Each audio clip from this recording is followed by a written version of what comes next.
Bible search இதே ரோட்ல 4-5 building தள்ளி நீண்ட காலமாக நான் நினைக்கிறேன் 15-20 வருஷம் 20 வருஷங்கள் இங்கே நடந்து வந்திருக்கிறது. அந்த சமயத்தில் நான் பலமுறை இங்கே வந்திருக்கிறேன். எதிர்பாராத காரணங்களினாலே இந்த சபை இங்கிருந்து மாறி அங்கே பக்கத்தில் இன்னொரு இடத்திற்கு மாறி போயிருக்கிறது. அதனால உங்களை பொறுத்தவரை இந்த அகப்பை பைபிள் சர்ச்சை பொறுத்தவரை இந்த இடம் உங்களுக்கு பழைய இடம் தான், ரொம்ப பழகின ஒரு இடம் தான், உங்களுக்கு இது சொந்தமான ஒரு இடம் தான். அதனால இந்த இடத்துல இந்த கூட்டத்தை ஒழுங்கு செய்திருக்கிறீர்கள். அதற்காக நான் ஆண்டவரை நன்றியோடு துதிக்கிறேன். இந்த கூட்டம் இங்க என்னத்துக்கு வச்சிருக்க தெரியுமா? இந்த கூட்டம் ஏன் வச்சிருக்க என்பதற்காக நான் ஒரு சின்ன விளக்கத்தை சொல்கிறேன்.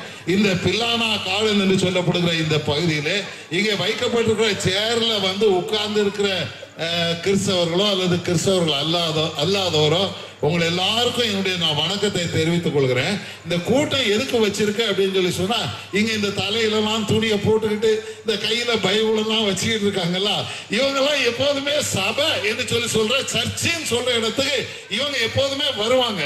ஆனா இந்த மாடி வீடுகள்ல இங்க இருக்கிற மக்கள் அவங்களுக்கு நாங்க ஏற்கனவே 20 வருஷமா எங்களுக்கு சொந்தமா பந்தமா இந்த ஊர்ல இருந்தீங்களா இந்த பில்லானா காடன் மக்கள், நீங்க யாரும் இப்ப இந்த சர்ச்சுக்கு வர்றதில்லை, உங்களுக்கு வர முடிகிறது இல்லை.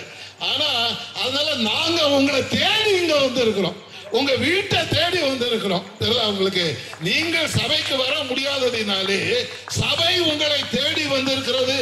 உங்களுக்கு ஆசீர்வாதத்தை கொண்டு வந்திருக்கிறோம், தேவனுடைய வார்த்தையை நாங்கள் கொண்டு வந்திருக்கிறோம், நாங்கள் உங்களை நேசிக்கிறோம், எங்களுடைய அன்பை உங்களுக்கு நாங்கள் தெரிவிக்க விரும்புகிறோம். அதனால அந்த அடிப்படையில இந்த கூட்டங்கள் நம்முடைய உறவை பில்லானா காடன் என்று சொல்லப்படுகிற இந்த தெருக்களிலே இருக்கிற இந்த வாழ் மக்கள், குடியிருப்பு சார்ந்த மக்கள், முக்கியஸ்தர்கள் அனைவருக்கும் அவங்களுக்கு நாங்கள் கிறிஸ்துவின் அன்பை, ஆண்டோடைய அன்பை நாங்கள் கொண்டு வந்திருக்கிறோம், உங்களுக்கு ஆசீர்வாதங்களை கொண்டு வந்திருக்கிறோம். நீங்களும் உங்களுடைய குடும்பங்களும் உங்களுடைய பிள்ளைகளும் நீங்கள் தலைத்து உங்களுக்கு வாழ வேண்டும், நீங்கள் ஆசீர்வாதமாக இருக்க வேண்டும், உங்களுடைய பிள்ளைகளெல்லாம் படித்து பெரிய பதவிகளில் வர வேண்டும் என்பதற்காக அந்த ஆசீர்வாதத்தை சொல்லும்படி வந்திருக்கிறோம். தயவு செய்து எங்களை வேற எந்த நோக்கத்தோடையும் அப்படி நீங்க கண்ணோட்டமா பார்க்காதீங்க. நீங்க சபைக்கு வர முடியல, நாங்க உங்களை தேடி வரோம், அவ்வளவுதான், வேற ஒன்னால. அதனால கடவுள் உங்களை ஆஸ்வதிப்பாராக. நான் எனக்கு என்ன பேச போறேன் அப்படின்னு சொன்னாங்க, அவங்களுக்கு நீங்களாம் நினைக்கிறீங்க ஏதாவது மத பிரசங்கம் பண்ண போறாரா அப்படின்னு சொல்லி நினைக்கிறீங்க. நான் ஒருவேளை போட்டிருக்கிற இந்த அங்கேயே பார்த்த உடனே நீங்க இவர் பாதிரியாரு, அதனால இவர் மத பிரசங்கம் தான் பண்ணுவார் அப்படின்னு நீங்க நினைக்கிறீங்க. நான் உண்மையிலேயே மத பிரசங்கம், நான் மதத்தை பரப்பதுக்காக நான் வரல, மத பிரசங்கமும் பண்ண போறது இல்லை. இங்க என்ன போறதுன்னா தேவ அன்பின் திருவிழா என்று சொல்லப்பட்டிருக்கிறது.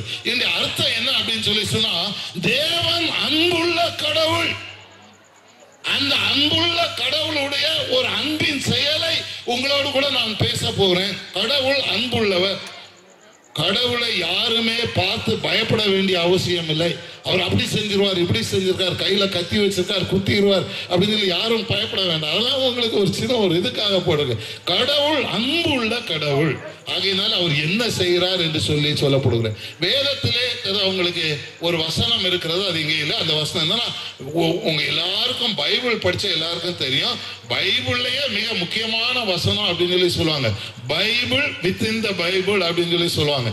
அப்படிப்பட்ட மிக முக்கியமான ஒரு வசனம்னா, தேவன் தம்முடைய ஒரே பேரான குமாரனை விசுவாசிக்கிறவனோ அவன் கெட்டு போகாமல் நித்திய ஜீவனை அடையும்படிக்கு அவரை தந்தருளி இவ்வளவாய் உலகத்தில் அன்பு கூர்ந்தார், இவ்வளவாய் உலகத்தில் அன்பு கூர்ந்தார், இவ்வளவாய். நான் ஒரு நாள் ஒரு வீட்டுக்கு போய் ஒரு பையன்கிட்ட கேட்டேன், டேய் உங்க வீட்டில் சாக்லேட் இருக்கலாம், எனக்கு கொஞ்சம் சாக்லேட் கொடு அப்படிங்கிறேன். தாரண்ணா அப்படின்னா, எவ்வளோ தருவா அப்படின்னா, இவ்வளோ தான், அப்புறம் இவ்வளோ தான், அப்புறம் இவ்வளோ தான், இவ்வளோ தான். அவங்களுக்கு அப்புறம் கடைசி அவனுக்கு கையை விரிக்கவே முடியல, இவ்வளோ அப்படிங்கிறான். கடவுள் நம்மை எவ்வளவாய் அன்பு கூர்ந்தார், இவ்வளவாய் அந்த அவருடைய அன்புக்கு அளவே இல்லை. அப்படி அளவில்லாமல் நம்மை அன்பு கூர்ந்தார். அந்த அன்பை பற்றி தான் சொல்றேன். அவர் எதற்காக அன்பு கூர்ந்தார் என்று சொன்னால், உங்களுக்கு மனிதன் கெட்டு போக கூடாது என்பதற்காக அன்பு கூர்ந்தார். அவன் கெட்டு போகாமல் நித்திய ஜீவனை அடையும்படிக்கு அவரை தந்தருளி இவ்வளவாய் உலகத்தில் அன்பு கூர்ந்தார். மனிதன் அவங்களுக்கு படைக்கும் பொழுது நல்ல மனிதனாக படைக்கப்பட்டார். ஆனால் கால போக்கிலே மனிதன் தானே கெட்டு போய்விட்டான். யாருமே கெடுக்கல, தானே கெட்டுட்டாங்க அவங்களுக்கு. அதனால அந்த கெட்டு போன மனிதனை நல்லவனாக மாற்றுவதற்காக, அவனுக்கு மறுவாழ்வு கொடுப்பதற்காக, அவனை திருத்துவதற்காக ஆண்டவர் இந்த உலகத்தில் வந்தார். அதாவது இந்த கெட்டு போகிற சுபாவம் மனிதனுக்கு இயற்கையாக இருக்கிறது. இங்க பாருங்க, நான் இங்க இருந்து இந்த கூட்டத்துக்கு வரும் பொழுதும் புத்தம் புதிய ஒரு பனியன், ஒரு ட்ரெஸ் இதெல்லாம் நான் போட்டுட்டு வந்தேன். அவங்களுக்கு புதுசா எடுத்து போட்டு வந்தேன். ஆனா இப்போ நான் வீட்டை விட்டு கிளம்பி வந்து இப்போ ஒரு மணி நேரம் 1.5 மணி நேரம் ஆச்சு. ஆனா என்னுடைய உடம்புல இருந்து என்ன அறியாமலேயே உள்ள இருந்து தண்ணி வெளியே வருது. அதுக்கு பேர் என்னது? எல்லாம் உங்களுக்கு தெரியும், சொட்டி வேர்வை வந்துட்டு இருக்கு. இந்த வேர்வை வந்து இப்ப என் பனியனெல்லாம் நனைச்சிருச்சு. இப்ப இந்த அங்கியெல்லாம் நனைஞ்சுக்கிட்டு வருது. இப்போ உங்களுக்கு என்னைய பார்க்கறதுக்கு நான் இப்போ வெள்ளை சுத்தமா இருக்கிற மாதிரி நினைக்கிறீங்க. ஆனா எனக்கு உள்ளேயே இருந்து ஒரு நாத்தம் என்னை அடிச்சுக்கிட்டு இருக்கு. என்னை எப்பண்டா ஆளை விடுவீங்க, நான் போய் நல்லா குளிக்கலாம் நினைக்கிறேன். என்னுடைய உடம்புக்குள்ள என்ன அறியாமலே நான் வர சொல்லல. ஆனா என் உடம்புக்குள்ள இருந்து ஒரு தண்ணி என்னைய நாத்தம் அடிக்க வச்சுக்கிட்டு இருக்கு. சரிதானா? மனிதன் தன்னில் தானே கெட்டு போகிற சுபாவம் உடையவன். காலையில சட்டை எடுத்து போடுறாங்க, அவங்களுக்கு சாயந்தரம் எடுத்து பார்த்தா இந்த காலர் எல்லாம் எப்படி இருக்குது பாத்தீங்களா? அங்க யாரோ சேத்தை எடுத்து பூசி விட்டுருக்குறாங்க. யாருமே தங்களுடைய சட்டையை சேத்துல பூசுறது இல்லை. ஆனா உங்களை அறியாமலே அந்த சட்டையில இந்த கழுத்து பகுதியில் ஆகுது, இந்த கால் பகுதியில் ஆகும். இதெல்லாம் இருந்தா அது இந்த காற்றிலே இயற்கையிலேயே இங்கே மாசுபட்டு இருக்கிறது. இந்த மாசு, அந்த தூசு என்று சொல்லி சொல்கிறோமே, அதெல்லாம் நம்ம வேலை படுறதுனால நாம் அறியாமலேயே, நாம் விரும்பாமலேயே, அது வேண்டாத ஒரு செயல் நம்முடைய வாழ்க்கையிலே, நம்முடைய உடம்பிலே, நம்முடைய சட்டையிலே, நம்முடைய துணிகளிலே அது நடந்து கொண்டிருக்கிறபடினால இது கெட்டு போகிறது. இவ்விதமாக இந்த உலகத்தில் இருக்கக்கூடிய எல்லா பொருள்களும் தானாகவே யாரும் செய்யாமலேயே அது கெட்டு போகிற தன்மை உடையது. அதனாலே என்ன செய்கிறார்கள்? மனிதர்கள் எல்லாம் கெட்டு போகிறதை பாதுகாக்க விரும்புகிறார்கள். இங்க பாருங்க, என் முன்னால ஒரு மைக் இருக்குது, இந்த ஒரு ஸ்பீக்கர் இருக்குது. இந்த ஸ்பீக்கர் இந்த ஓனர் என்ன செஞ்சிருக்காருன்னா, இதுக்கு ஒரு சட்டை போட்டு வச்சிருக்காரு பாருங்க. இதுக்கு ஒரு கோட்டு போட்டு வச்சிருக்கிறார். அவங்களுக்கு இது கோட்டு இல்லாமலேயே பேசும், அவங்களுக்கு பேசும். ஆனா இந்த கோட்டு ஏன் போட்டு வச்சிருக்கு? இது கெட்டு போக கூடாது என்பதற்காக, இது தேய்ந்து போக கூடாது என்பதற்காக அதை போட்டு வைத்திருக்காங்க. அங்கே பெரிய ஸ்பீக்கருக்கு நீளமா ஒரு ஸ்கிரீன் போட்டு அதை மூடி வச்சிருக்காங்க.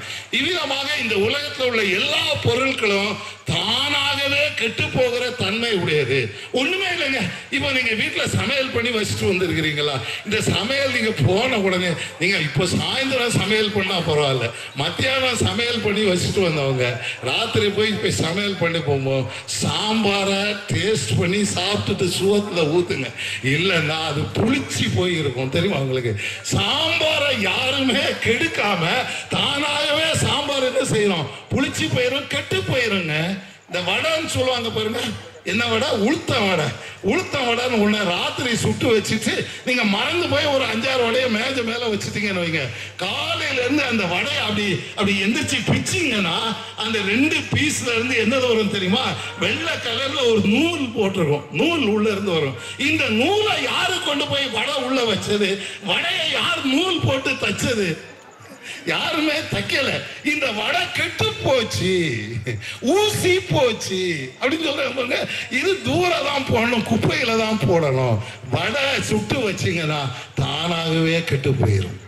அதை யாருமே கெடுக்க வேண்டிய அவசியம் இல்லை, தானே கெட்டு போகும். இவ்விதமாக மனிதன் தன்னில் தானே கெட்டு போகிற ஒரு தன்மை உடையவன். மனிதனை நல்லாதான் ஆண்டவர் படைச்சாருங்க, நல்லாதான் படைச்சார். ஆனா இந்த சுபாவம், இந்த கெட்டு போகிற சுபாவம் மனிதனுக்குள்ளே இருக்கிறபடினால மனிதன் கெட்டு போகிறான். பழைய காலத்துல நான் சினிமா ஒரு பாட்டு பாட போறேன். அவங்களுக்கு நீங்க என்னடா இவர் சினிமா பாட்டு பாடுறதுக்காக இந்த அங்கேயே போட்டு வந்திருக்கிறாரு அப்படின்னு சொல்லிட்டு நீங்க நினைக்கலாம். ஆனா ஒரு பாட்டு எனக்கு இப்போ தேவைப்படுது.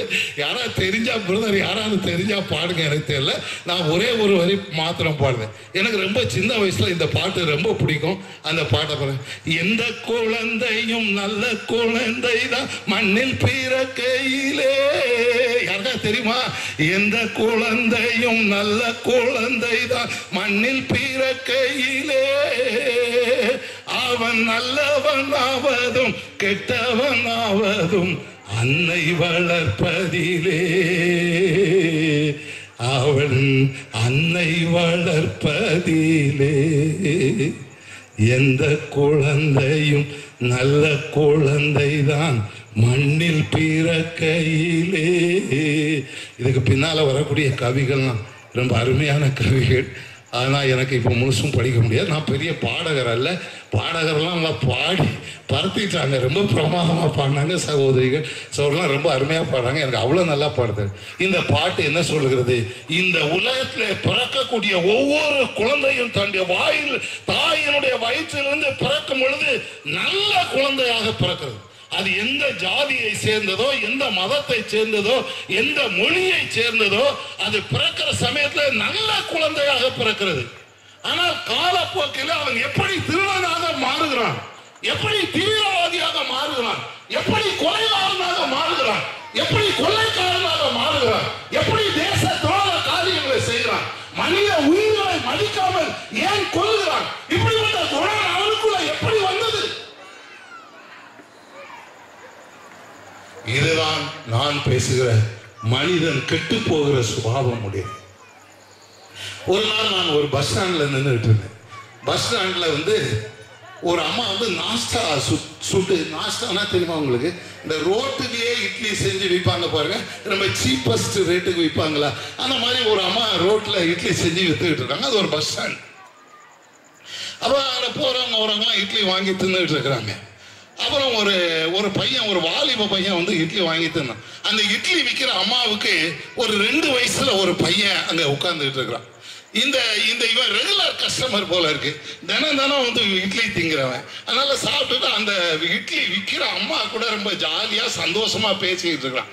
பேசிக்கிட்டு இருக்கும்போது இவன் என்ன செய்யறான் அப்படின்னா, இவன் பழக்கமான கஸ்டமர். அதனால இங்க பாருங்க, இந்த ஒரு சின்ன கல், அதாவது இந்த ஒரு கடுகு கொத்தமல்லி அப்படின்னு சொல்லக்கூடிய அளவுக்கு ஒரு சின்ன கல்லை எடுத்து அந்த 2 வயசு பையன் மேல எரிஞ்சான். அந்த இட்லி விற்கிற அம்மாவுடைய குழந்தை சும்மா ஜாலிக்காக சந்தோஷத்துக்காக அந்த பையன் மேல எரிஞ்சான். அந்த பையனுக்கு சின்ன வயசு பாருங்க, இப்பதான் அவனுக்கு 2 வயசு ஆகுது. கோபம் வருது அவங்களுக்கு. உடனே மாடி 2வது ஒரு கல்லை எரிஞ்சான், 3வது ஒரு கல்லை எரிஞ்சான். கல்லை எரிஞ்ச உடனே அந்த பையன் ரொம்ப அழுதுகிட்டு அவங்க அம்மாட்ட போய் சொல்றான். அப்படி அது பேச்சு வரல, அந்த கல்லை எரிஞ்சதை அந்த அம்மாட்ட போய் சொன்னான். உடனே அந்த அம்மா அவனுக்கு, அந்த பையன்ட்ட, நான் இதெல்லாம் நேரடியா கத்துக்கிட்டு உங்ககிட்ட சொல்றேன். உடனே அந்த அம்மா அவன்கிட்ட சொன்னாங்க, அந்த கஸ்டமர் இருக்கான் பாருங்க, இட்லி வாங்கி சாப்பிடலாம் பாருங்க, அவங்கிட்ட ஒன்றும் சொல்லலை, இந்த 2 வயசு குழந்தைகிட்ட சொல்றாங்க, அவனை திட்ட சொல்றாங்க. எப்படி சொல்றாங்க தெரியுமா? ஆத்தா அப்படின்னு சொல்லி சொன்னா என்ன அர்த்தம் தெரியுமா? அம்மான்னு அர்த்தம். அந்த ஆங்கிற வார்த்தையை எடுத்துட்டு ஓ அப்படிங்கிற வார்த்தையை போட்டு நீங்க உச்சரிச்சு பாருங்க. நான் சொல்லலை, ஆனா அந்த அம்மா சொல்லி அவங்களுக்கு ஆத்தாங்கிறது அன்பான வார்த்தை, அம்மாவை அழைக்கிற வார்த்தை. அந்த வார்த்தைக்கு பதில் அந்த ஆனாவை எடுத்துக்கிட்டு ஓனாவை போட்டு அப்படி அந்த வார்த்தையை அந்த அம்மா சொல்லி அந்த பையனை சொல்றாங்க. அவன் 25, 28 வயசு மதிக்கத்தக்க ஒரு வாலிபனை 2 வயசு உள்ள புள்ள ஒரு 5 தடவை 10 தடவை அந்த வார்த்தையை திரும்ப திரும்ப சொல்லுது. அப்பதான் நான் நினைச்சேன், அவங்களுக்கு அவன் நல்லவன் ஆவதும் தீயவன் ஆவதும் அன்னை வளர்ப்பதிலே, அவன் அன்னை வளர்ப்பதிலே. இந்த தேசத்திலே கொலைகாரர்கள் கொள்ளைக்காரர்கள் எல்லாம் எப்படி வருகிறார்கள் சொன்னால், பிறக்கும் பொழுது தேவ பிள்ளைகளாக பிறக்கிறார்கள், கடவுளுடைய சாயலாக பிறக்கிறார்கள், கடவுளுடைய தன்மையிலே பிறக்கிறார்கள். அவர்களுக்குள்ளே ஜாதி பேதம் இல்லை, மத பேதம் இல்லை, கட்சி வைராக்கியம் இல்லை, கொலை வெறி இல்லை, கொள்ளை வெறி இல்லை. அவர்களெல்லாம் இந்த தேசத்திலே அவர்கள் தற்செயலாக அவங்களுக்கு அவர்களுடைய குடும்பங்களிலே பிறக்கிறார்கள். எல்லாரும் நல்லவர்களாக பிறக்கிறார்கள். காலப்போக்கிலே அவர்கள் எல்லாம் இவ்விதமாக மாற்றப்படுகிறார்கள், அல்லது அவர்கள் மேலே இந்த தீவிரவாதம் திணிக்கப்படுகிறது, அவர்கள் கட்டாயப்படுத்தப்படுகிறார்கள். இப்படிப்பட்ட செயல்களை செய்யும்படி அவர்களை ஏதோ ஒரு சக்தி உந்தி தள்ளுகிறது. அதனாலே தான் மனிதர்கள் இப்படி கெட்டு போகிறார்கள். அதனாலே இந்த மனிதர்கள் கெட்டு போகிற இந்த மனிதர்களை நல்லவர்களாக மாற்றுவதற்கு, மீண்டும் அவர்களுக்கு வாழ்வு தருவதற்கு, அவர்களை மனிதர்களாக மாற்றுவதற்கு இயேசு இந்த உலகத்தில் வந்தார். அதுதான் செய்தி. தேவன் தம்முடைய ஒரே பேரான குமாரனை விசுவாசிக்கிறவனோ அவன் கெட்டு போகாமல், அப்படியே அவன் கெட்டு போயிருந்தாலும்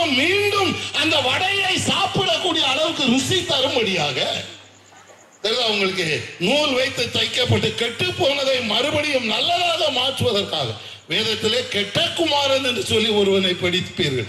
அவனை அந்த வேதம் முழுவதும் சொல்லுகிறது அவனை இளைய மகன் என்று சொல்லி சொல்லுகிறது. ஆனால் இங்க இருக்கிற நாம் எல்லாரும் என்ன சொல்கிறோம்? அவனை கெட்ட மகன் என்று சொல்லி சொல்கிறோம். ஏன் அவனை கெட்ட மகன் சொல்றோம்? அவன் செய்த செயல்கள் கேடுபாடான செயல்கள். தந்தையினுடைய வீட்டை விட்டு சண்டை போட்டு போனால், சொத்து சுகங்களை எல்லாம் எடுத்துக்கொண்டு வேசிகள் இடத்துல அழித்து போட்டால், கண்டதெல்லாம் காட்சி கொண்டதெல்லாம் கோலம் என்று சொல்லி நடந்தால், அதனால இந்த சமூக துரோகியாக, சமுதாயத்துக்கு விரோதியாக, குடும்பத்துக்கு தேவையில்லாதவனாக, குடும்பத்துக்கு எதிராக, தந்தைக்கும் தமையனுக்கும் தந்தைக்கும் உடன் பிறந்த அண்ணனுக்கும் விரோதியாக மாறி அவன் சமூக விரோத செயல்களை செய்தபடினாலே அவனுக்கு நாமெல்லாம் வைத்திருக்கிற பேர் என்ன பேர் தெரியுமா? பட்ட பெயர். பட்டம் என்றால் என்ன? அவன் கெட்ட சுட்டி காட்டுவதற்காக சொல்லக்கூடிய ஒரு பெயர் தான் அவனை கெட்ட குமாரன் என்று சொல்லி சொல்லுவோம். அப்படி இந்த தேசத்திலே எத்தனை பேர் கெட்டு போயிருக்கிறார்கள். அந்த கெட்டு போனவர்களுக்கெல்லாம் மீண்டும் மறுவாழ்வு தர, அவருடைய புத்தியை மாற்றி அமைக்க, அவர்களுக்கு மறுவாழ்வு தந்து அவர்களை மனிதர்களாக மாற்ற, அவருடைய பொல்லாத சுபாவங்களை மாற்றி அவர்களை மீண்டும் இந்த சமுதாயத்திலே மனிதர்களாக மாற்ற இந்த இயேசு உலகத்தில் வந்தார். அதுதான் தேவ அன்பு. அப்படிப்பட்ட மனிதர்களை தேவன் நேசிக்கிறார், அன்பு செலுத்துகிறார். அதனாலே மனிதர்கள் எப்படி கெட்டு போகிறார்கள் என்பதற்கு வேதத்திலே 4 வழிகள் இருக்கிறது. அந்த 4 வழிகளை ரத்தின சுருக்கமாக சொல்லு. மனிதன் ஏன் கெட்டு போகிறான் அப்படின்னு சொல்லி சொன்னா, முதல் காரணம் என்ன அப்படின்னு சொன்னா, பாவம் என்று சொல்லி ஒரு வார்த்தை. இந்த பாவம் என்கிற வார்த்தையை கேட்ட உடனே நிறைய பேருக்கு கசக்குது. அவங்களுக்கு நிறைய பேருக்கு அந்த வார்த்தை பிடிக்கிறது இல்லை. பாவம் என்கிற வார்த்தை. இந்த வேதத்தில் ஒரு வசனம் நீங்கள் வாசிக்கிறீர்கள். பாவிகளை ரட்சிக்க இயேசு கிறிஸ்து உலகத்தில் வந்தார். பாவிகளை நல்லவர்களாக மாற்ற இயேசு கிறிஸ்து உலகத்தில் வந்தார். அதனால இந்த பாவம் என்கிற வார்த்தையை கேட்டோன்னே யாரும் பயப்படாதீங்க. இயேசுநாதர் பாவிகளை மாற்றுவதற்காக உலகத்தில் வந்தார்.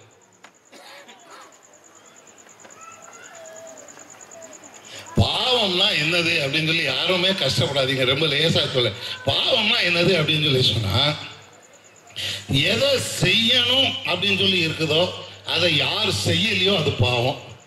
எதை செய்யக்கூடாதுன்னு இருக்குதோ அதை செஞ்சீங்கன்னா பாவம். அவ்வளோதான், வேற ஒன்றும் இல்லை. காலையில் 5 மணிக்கு எந்திரிக்கணும்னா 5 மணிக்கு எந்திரிக்கணும், எந்திரிக்கலன்னா பாவம். காலையில் இருந்துச்சுன்னா பல்லு தேய்ச்சிட்டு தான் சாப்பிடணும் அப்படிங்கிறது ஒழுங்கு. பல்லு தேய்க்காம சாப்பிட்டா பாவம். அவங்களுக்கு இந்த ரொம்ப எளிதாக சொல்ல, செய்ய வேண்டியதை செய்யாமல் இருப்பது பாவம், செய்ய வேண்டாததை செய்வதும் பாவம். அவங்களுக்கு ஆகையினாலே இந்த எது பாவம் எது நல்லது என்று சொல்லி நாங்கள் வரையறுத்து உங்களுக்கு சொல்ல முடியாது. அதை வரையறுத்து சொல்வதற்காக கடவுள் இயற்கையாக எந்த ஜாதியோ எந்த மதமோ எந்த மொழியோ எல்லாருக்குள்ளேயும் ஆண்டவர் ஒரு நியாயாதிபதியை இந்த உள்ளத்துக்குள்ளேயே வைத்திருக்கிறார். எது தவறு, எது நியாயம், எது சரி, எது தப்பு, எது பாவம், எது நல்லது என்பதை அதை வரையறுத்து காட்டுவதற்காக மனசாட்சி என்று சொல்லி ஒரு உணர்வை அவங்களுக்கு ஆண்டவர் உள்ளத்துக்குள்ளே கொடுத்திருக்கார். அந்த மனசாட்சியை நாம் செய்வது சரியா தவறா என்பதை நமக்கு சுட்டி காட்டும். அது எல்லாருக்கும், எந்த பிரிவை சேர்ந்தவர்களுக்கும் ஒன்றுதான். அவங்களுக்கு ஆகினாலே இந்த பாவம் என்று சொல்லக்கூடிய இந்த செயலை செய்கிற மக்கள் என்ன செய்யறாங்கன்னா தானே கெட்டு போவாங்க. அவங்கள கெடுக்கிறதுக்கு ஆளே வேண்டாம். இந்த பாவமே அவங்கள கெடுத்து ரொம்ப மோசமாக்கிடும். ஆகினாலே பாவம் மனிதர்களை கெடுக்கிறது என்கிற இந்த செயலை நாம் எப்பொழுதும் தெரிந்து கொள்ள வேண்டும். என்னுடைய வீட்டுக்கு என்னுடைய சொந்தக்காரர் ஒருத்தர் அடிக்கடி வருவார்.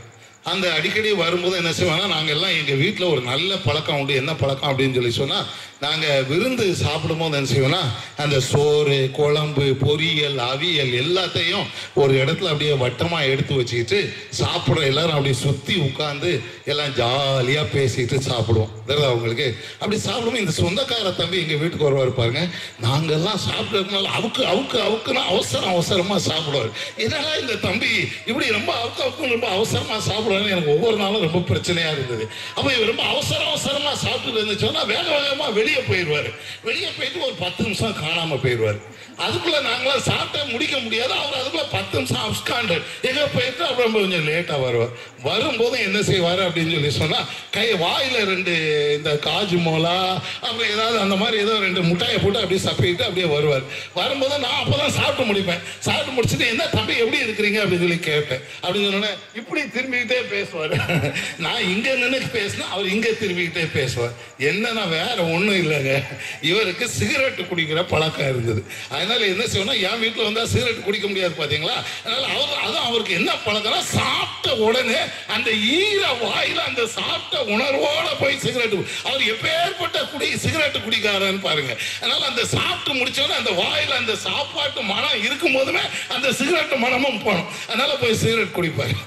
அதனால இப்படியே குடிச்சிட்டு இருந்திருக்காரு. இது எனக்கு தெரியாது. எனக்கு 2 பசங்க உண்டு, உங்களில் சிலருக்கு தெரியும். அவங்களாம் அப்போ LKG UKG அப்படி சின்ன பசங்க. இவங்க 2 பேரும் சிஐடி வேலை பார்த்தாங்க. என்ன சிஐடி வேலை, இந்த ஆளு ரொம்ப சீக்கிரமா சாப்பிட்டு ஓடுறாரா அப்படின்னு சொல்லி ஒரு நாள் ஒளிஞ்சு கடந்து போய் இவர் எங்க போறாருன்னு போய் பார்த்தா அவர் அங்க ஒரு பக்கத்துல ஒரு டீ கடை போய் அவசரமா சிகரெட்டை வாங்கி கொழுஞ்சு அப்படியே உரிகிறார். அவங்களுக்கு அந்த கடைசி வரைக்கும் இப்படி பிடிச்சிருவாங்க. முதல்ல இப்படி பிடிப்பாங்க, அப்புறம் அது கொஞ்சம் தேஞ்சிட்ட பிறகு இப்படி வச்சு விட்டு இப்படி பிடிப்பாங்க. அப்படி பிடிச்சி வேகமா சிகரெட்டை குடிச்சு தள்ளிட்டு வராங்க. இவங்க போய் கையும் களவமா பிடிச்சிக்கிட்டாங்க. 2 பேரும் சேர்ந்து பிடிச்சிக்கிட்டாங்க. பிடிச்சிட்டு ஓஹோ நீங்க தினம் இப்படி தான் பண்றீங்களா அப்படின்னு சொன்ன உடனே அவர் எங்க 2 LKG UKG கையை காலை பிடிச்சிக்கிட்டு அப்பாட்ட சொல்லிடாதீங்க அம்மாட்ட சொல்லிடாதீங்கன்னு ஒரே பிடிச்சிக்கிட்டாங்க. பிடிச்ச உடனே இவங்க 2 பேரும் பிளாக்மெயில் பண்ண ஆரம்பிச்சாங்க. என்ன பிளாக்மெயில் தெரியுமா, அப்போ எங்களுக்கு 5 ஸ்டார் சாக்லேட் வாங்கி தந்தாதான் நாங்க எங்க அப்பா கிட்ட சொல்லாம இருப்போம் அப்படின்னு சொல்லி அன்னைக்கு ஒரு 5 ஸ்டார் சாக்லேட் வாங்கிட்டாங்க. அடுத்த நாள் வந்தாங்க, எங்களுக்கு என்ன தெரியுமா அவங்களுக்கு, எங்களுக்கு மேங்கோ ஜூஸ் வாங்கி கொடுங்க. நாங்க வாத்து முட்டை கதை தெரியுது அவங்களுக்கு. இந்த மாதிரி இந்த சிகரெட் குடிச்ச பையன்ட்ட இருந்து எங்க 2 பையங்களும் பிளாக்மெயில் பண்ணி பண்ணி பண்ணி பண்ணி நிறைய சாப்பிட்டாங்க. சாப்பிட்டுட்டு கடைசி என்ன சொல்றாங்க, யான்ட்டி சொல்லி கொடுத்து விட்டாங்க. ஒரு நாள் ஏதோ கொடுக்கல போல இருக்கு அவங்களுக்கு. இவங்க டிமாண்ட் பண்ணதை வாங்கி கொடுக்கல இருக்க போது அதையும் சொல்லிவிட்டாங்க. அவங்களுக்கு பாவம்னா என்னது, வாட் இஸ் சின்? நீங்களாம் கேட்குறீங்க, நீங்களாம் நினைக்கிறீங்க ஏன் சிகரெட் குடிக்கிறது பாவமாயா அப்படின்னு சொல்லி கேட்குறீங்க. நான் ரொம்ப துக்கத்தோட வேதனையோட சொல்கிறேன். நான் யாரை பற்றி பேசிட்டு இருக்கிறேனோ அவங்க என்னுடைய உயிர் மாதிரி, எனக்கு அவ்வளவு சொந்தம், எனக்கு அவ்வளவு பாசம் நிறைந்த ஒரு சகோதரன். அவனுக்கு திருமணம் என்னுடைய வீட்டில் தான் வைத்து செய்து வைத்தேன். அவனுக்கு 2 ஆண் பிள்ளைகள். இப்பொழுது அவனுடைய பிள்ளைகளில் ஒருத்தன் என்ஜினியராக இப்பொழுது படித்து முடிக்கிறான்.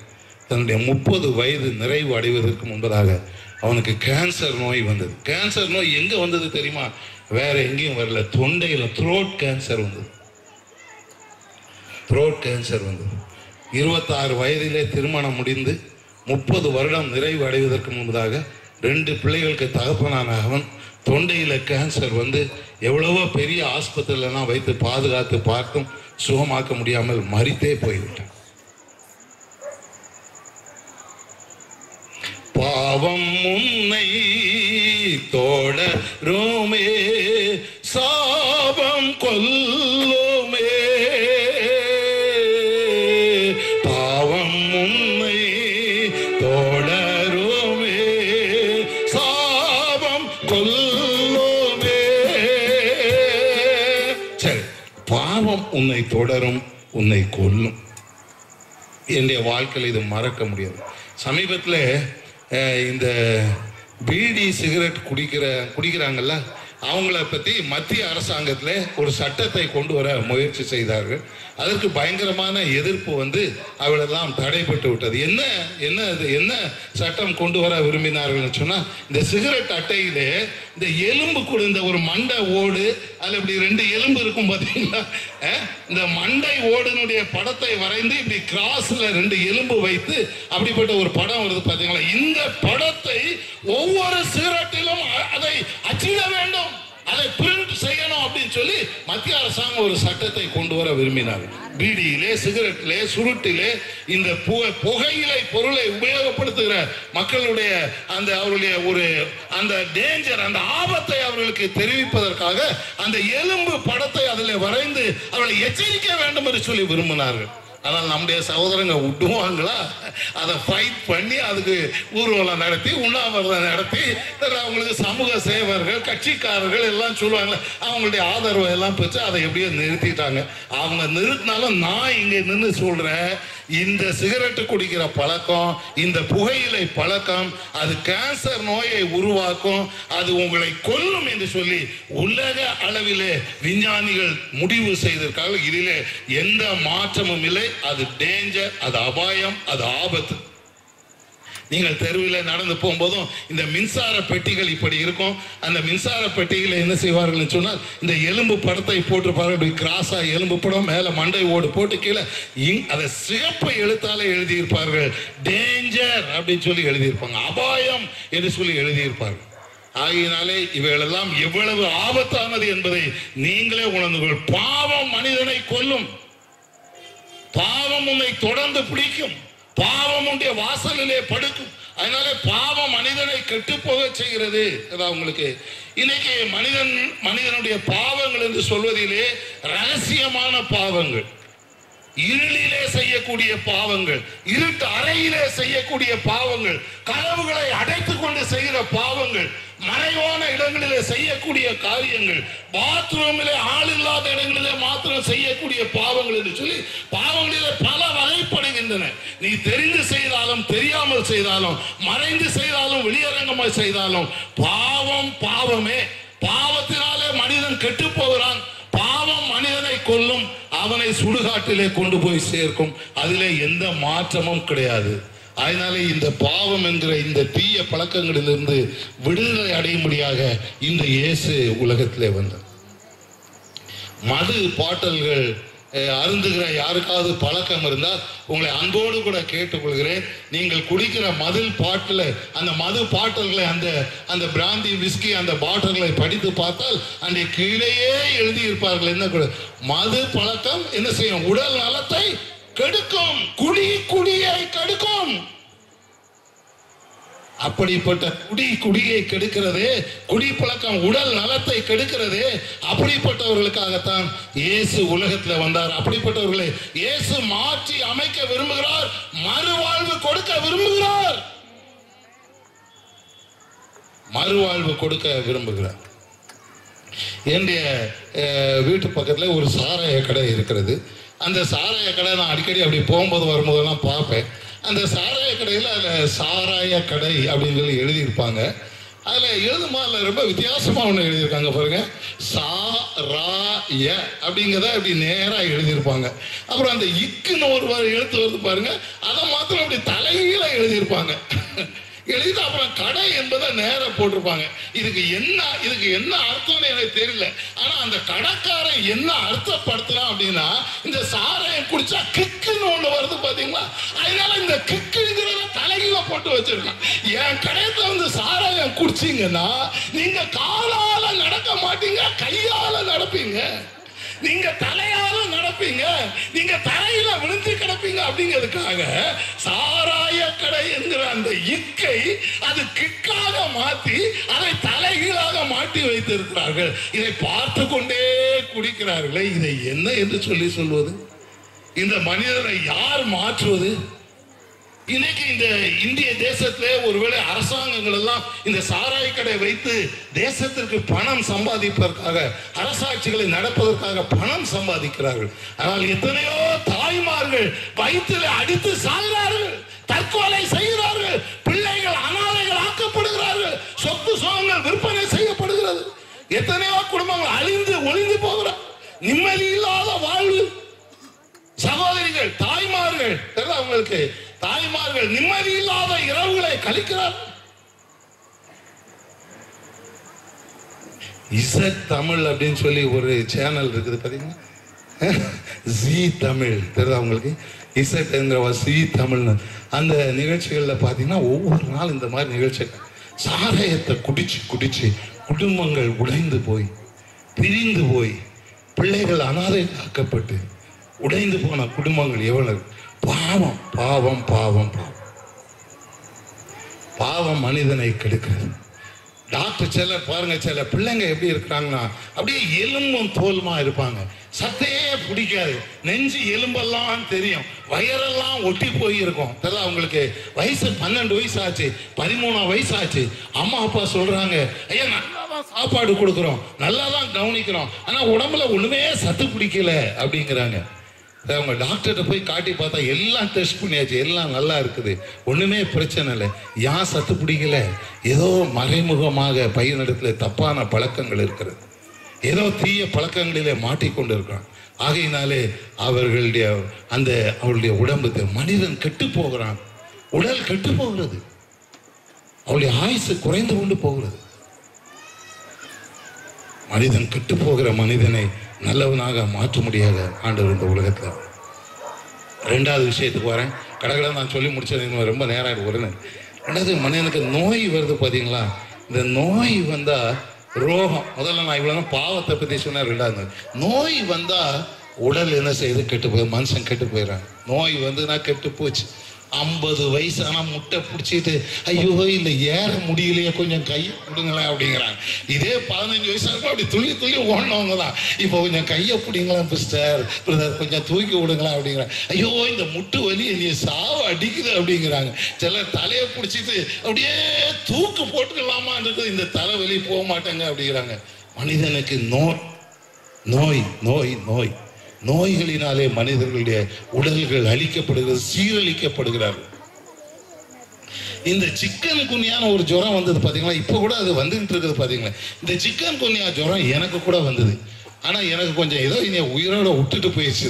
ஆனால் ரொம்ப பயங்கரமாக நான் கூட பாதிக்கப்பட்டேன். ஆனால் இந்த சிக்கன் குனியாவுடைய வியாதியுடைய கொடுமையை தாங்காமல் தற்கொலை செய்து கொண்ட மனிதர்கள் கூட இருக்கிறாங்க, தெரியுமா உங்களுக்கு?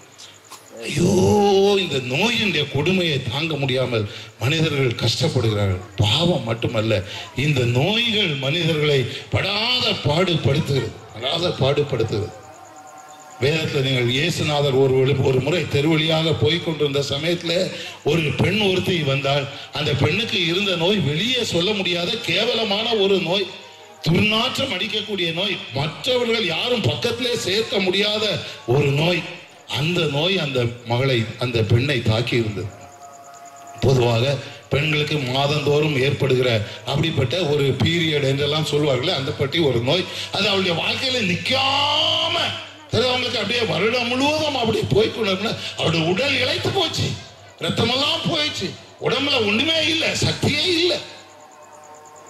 நோய்களினாலே பாதிக்கப்படும் பொழுது மனிதன் அவனுடைய உடல் அலைக்கழிக்கப்படுகிறது, உடலுடைய பலன் இழந்து போகிறான், அவளாலே காரியங்களை செய்ய முடியவில்லை.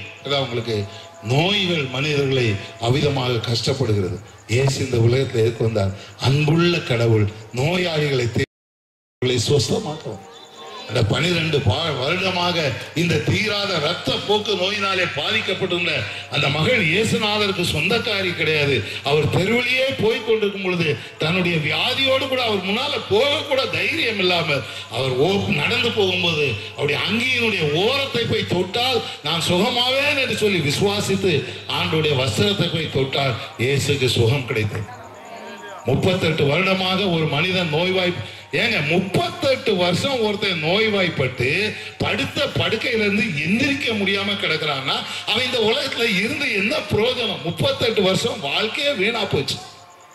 இயேசு அவனை தேடி போய் அவன் படுத்திருந்த இடத்துல போய் நீ சுகமாக வேண்டும் என்று விரும்புகிறாயா என்று சொல்லி கேட்டு அவனுக்கு சுகம் கொடுத்து அவனை சுகப்படுத்தி அவருடைய வீட்டுக்கு அனுப்பிவிட்டார். ரோகம் வியாதி மனிதனை கேவலப்படுத்துகிறது, மனிதனை ஒன்றுமில்லாமல் ஆக்குறது, அவனை அழிக்கிறது, அவன் கெட்டு போகிறான். குஷ்டம், குருடு, சப்பானி என்றெல்லாம் சொல்லி ஆண்டவர் எத்தனையோ மக்களை இந்த உலகத்தில் இருந்த காலங்களிலே சுஸ்தமாக்கினார். ஒரு நூதனமான காரியத்தை நான் சொல்லட்டுமா? ஒரு முறை நான் தெருவழியாக போய் கொண்டிருந்தேன். மத்தியானம் 12 மணி, கர்நாடகா மத்தியானம் 12 மணி, அதாவது நடுப்பகல் வேளையில் நான் போய் கொண்டிருந்த சமயத்தில் ஒரு 4 முச்சந்தின்னு சொல்றாங்கல்ல, 3 ரோடுகள் சந்திக்கிற ஒரு சந்தியிலே ஒரு அம்மா நிற்கிறாங்க. அந்த அம்மாவை பார்த்தா தலையில எண்ணெய் இல்லை, உடம்புல வயரே இல்லை, ஒட்டி போய் கிடக்குது. அவங்களுக்கு அவ்வளோ ஒரு ஏழ்மையான ஒரு அம்மா இருக்கிறாங்க. அந்த நடு ரோட்டில் நின்றுக்கிட்டு இருக்கிறாங்க. அவங்க வந்து ஒரு புது மண் பானை ஒன்று கையில் வச்சுருக்குறாங்க. அந்த புது மண் பானையில் கொஞ்சம் தண்ணி, அந்த தண்ணியில் கொஞ்சம் மஞ்சள் குங்குமம்லாம் போட்டு கலக்கி ஒரு ரத்தம் மாதிரி கொஞ்சம் சிகப்பான தண்ணி அதில் இருக்குது. அப்புறம் கொஞ்சம் ஊதுவத்தி இதெல்லாம் கொஞ்சம் அதில் வச்சுருக்குறாங்க.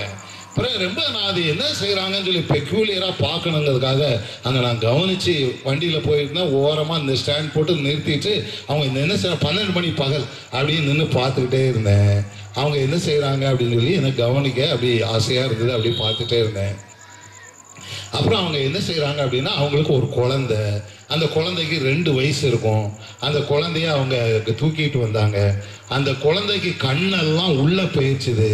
இந்த ரிப்பு எலும்பு, இந்த நெஞ்சு எலும்பு இருக்கு பாருங்க, எத்தனை எலும்பு இருக்குதுன்னு சொல்லி எண்ணக்கூடிய அளவுக்கு தோல் ஒன்று தான் அந்த பிள்ளையுடைய உடம்புல ஒட்டிக்கிட்டு இருக்குது. வயிறு ஒன்றுமே இல்லை, கை காலெல்லாம் இப்படி குச்சி மாதிரி தொங்கிக்கிட்டு இருக்குது. அது ஒரு அப்படி, அதாவது ரொம்ப மரிக்கிற ஸ்டேஜில் ரொம்ப அப்படிப்பட்ட ஒரு குழந்தைய அவங்க வச்சிட்டு இருக்கிறாங்க. அப்புறம் என்ன செய்கிறாங்கன்னா, இந்த தண்ணியெல்லாம் வச்சு, அது எனக்கு அந்த இதெல்லாம் தெரியல, அதில் வச்சு அப்படியே சுற்றிக்கிட்டு ஏதோ பண்ணிக்கிட்டு இருக்கிறாங்க. கடைசி என்ன செய்கிறாங்க அப்படின்னு சொல்லி சொன்னால், இந்த செடிகள்லாம் இந்த ஓணான்னு ஒன்று இருக்கும் தெரியுமா உங்களுக்கு? ஓணான்னு தெரியுமா? பார்த்துருக்கீங்களா? அதுக்கு உங்கள் பாசையில் ஏதோ தெரியல, இந்த வேலிகளில் இங்கெல்லாம் இருக்கும் ஓணம். அது ரொம்ப டேஞ்சர். அதை யாரும் கையில் பிடிச்சிடாதீங்க நான் சொல்கிறேன்னு. அது ஓணம் ரொம்ப மோசமானது. அந்த ஒரு ஓணான என்ன செஞ்சுருக்காங்கன்னா, ஒரு கயரில் கட்டி தூக்கிட்டு வந்திருக்கிறாங்க. தெரியுதா அவங்களுக்கு? அந்த ஓணானை கொண்டு வந்து என்ன செய்கிறாங்கன்னா, அதை அறுத்து கட் பண்ணி அந்த ரத்தத்தை தெரியுதா உங்களுக்கு, அந்த பிள்ளையினுடைய தலையில் அப்படி தூக்கி வச்சு அதை ஏதோ செஞ்சு அங்கே கருது. இது என்னன்னு உங்களுக்கு புரியுதா? அதாவது இந்த சில குடும்பங்களில் பிள்ளைங்க வந்து வரிசையாக பிறந்துக்கிட்டே இருந்தால், ஒன்றுக்கு பின்னால் ஒன்று பிறந்துக்கிட்டே இருந்ததுன்னா, அந்த குழந்தைகள், சில குழந்தைகள் வந்து சவல பிள்ளை அப்படின்னு சொல்லி சொல்லுவாங்க. இந்த நாட்டில் எனக்கு அது என்ன மொழின்னு தெரியல, அது தானாகவே அந்த பிள்ளைங்க அப்படி எலும்பும் தோலுமா மாறிடும். அதற்கு இந்த ஓணானுடைய ரத்தத்தை அறுத்து ஊற்றி ஒரு தீட்டு கழிச்சா இந்த பிள்ளை நல்லா ஆயிரும் அப்படிங்கிறது இந்த நாட்டில் நம்பப்படுகிற ஒரு நம்பிக்கை. உங்களுக்கு அருமையானவர்களை நான் உங்களுக்கு சொல்றேன், இயேசுநாதர் அதுக்கு தான் வந்தாருங்க. இந்த இயேசுநாதரை நம்புங்க, உங்க பிள்ளைங்களை தான் நல்லா ஆக்கிடுவாருங்க. ஓணானுடைய ரத்தம் ஒரு பிள்ளைய சுகமாக்கும் சொல்லி எந்த விஞ்ஞானியாவது எந்த மருத்துவராக சொல்லுவாருங்களா? நல்லா யோசிச்சு பாருங்க. ஓணானுடைய ரத்தம் ஒரு நோயை இந்த உலகத்துல சுகமாக்காது. நம்புங்க, நான் சொல்றேன். இயேசு தம்முடைய ரத்தத்தை சிந்தினார், உங்களை மாற்றுவதற்காக ரத்தத்தை சிந்தினார். அதனால பாவம் மனிதனை கெடுக்கிறது, நோய்கள் மனிதனை கெடுத்து எலும்பும் தோலுமாக மாற்றுகிறது, அவர்களை அழிக்கிறது, சாவடிக்கிறது. 3வது, மனிதன் எப்படி கெட்டு போறான் அப்படின்னு சொல்லி சொன்னா, அதுக்கு ஒண்ணு நான் சொல்றேன், நல்லா கவனிங்க. வாழ்க்கையில் நடந்த பல்வேறு சம்பவங்களை நான் மறக்க முடியாது. இந்த எல்லாம் இந்த பேய்ன்னு சொல்றாங்க பார்த்தீங்களா, பிசாசு. யாரும் பயப்படாதீங்க, நல்லா தைரியமா இருங்க.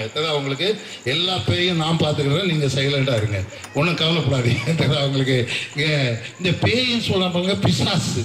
அவங்களுக்கு இந்த பிசாசு இருக்கு பாருங்க, இந்த பிசாசு வந்து மனுஷனை பிடிக்குதா?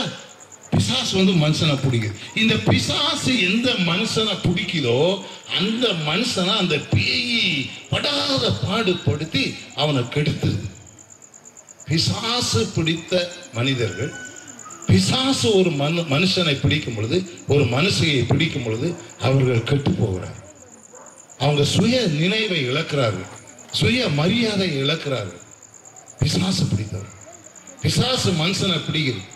அவங்களுக்கு நீங்கள்லாம் நினச்சிக்கிட்டு இருப்பீங்க, பிசாசு வந்து வேப்ப மரத்தில் இருக்கும், கொடுக்காப்புளி மரத்தில் இருக்கும். இந்த மரத்தில் ஒன்றுமே இல்லைங்க, நீங்கள் யாரும் பயப்படாதீங்க. ஏதாவது லைட் இல்லைன்னா கூட துணிஞ்சு வாங்க. அவங்களுக்கு அதனால இந்த மரத்தில் ஏறி பிசாசு உட்கார்ந்துருக்கும் அப்படின்னு சொல்லி நீங்கள் நினைக்கிறீங்க. ஆனால் இந்த வேதத்தில் ஏராளமான ஆதாரங்கள் இருக்குது. பிசாசு மனுஷன் மேலே தான் ஏறிட்டு உட்கார்ந்துட்டு இருக்கு, மனுஷி மேலே தான் ஏறி உட்கார்ந்துட்டு இருக்குது. அது ரொம்ப விசேஷமாக தமிழ்நாட்டில் தான் பொம்பளைங்களை தான் பேய் பிடிக்குது, ஆம்பளைங்களை பிடிக்கவே மாட்டேங்குது. அவங்களுக்கு பொம்பளைங்களை தான் பேய் பிடிச்சிட்டு இருக்கு. இந்த பேய் ஒரு மனுஷனை பிடிச்சா என்ன செய்யும் தெரியுமா?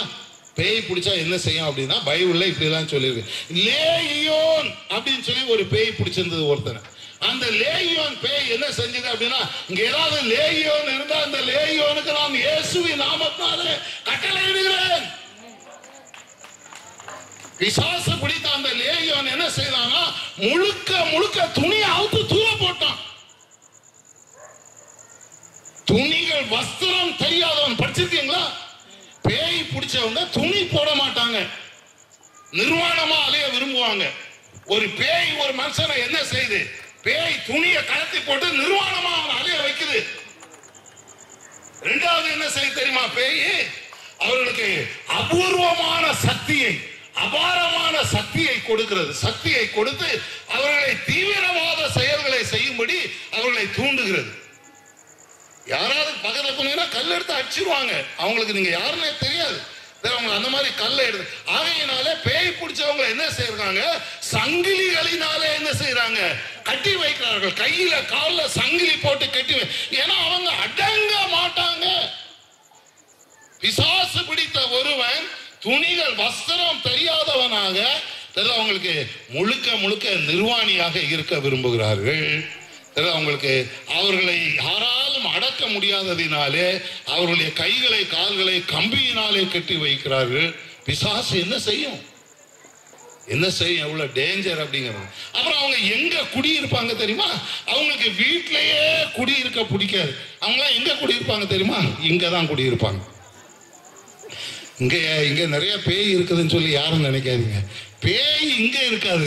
அவங்களுக்கு பேய் பிடிச்ச மனுஷன் இங்க இருப்பான்.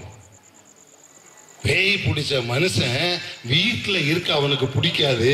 அவனுக்கு சுடுகாடு தான் பிடிக்கும். சுடுகாட்டில் வந்து ஜாலியாக இருக்கும். அதுக்காக சுடுகாட்டில் பேய் இருக்குன்னு யாரும் பயந்து போய் வராமல் இருக்காதீங்க.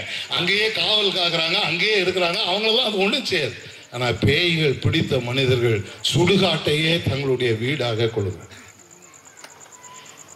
பேய் பிடிச்ச மனுஷன் இன்னும் பேய் என்ன செய்யும் தெரியுமா, அவர்களை அலைக்கழிக்கும் என்று சொல்லி சொல்லுவார். இன்னொரு இடத்துல ஆண்டவர் சொல்ல, அவனை அலைக்கழிக்கும், முறை தள்ளும், கீழே தள்ளும். அப்படியெல்லாம் படிச்சிருக்கீங்களா? அவனை நெருப்பிலும் தீயிலும் அவனை என்ன செய்யும், கொண்டு போய் தள்ளி அவனை கொலை செய்யும்படி செய்யும். பேய் பிடிச்சா மனுஷன் என்ன செய்யும்?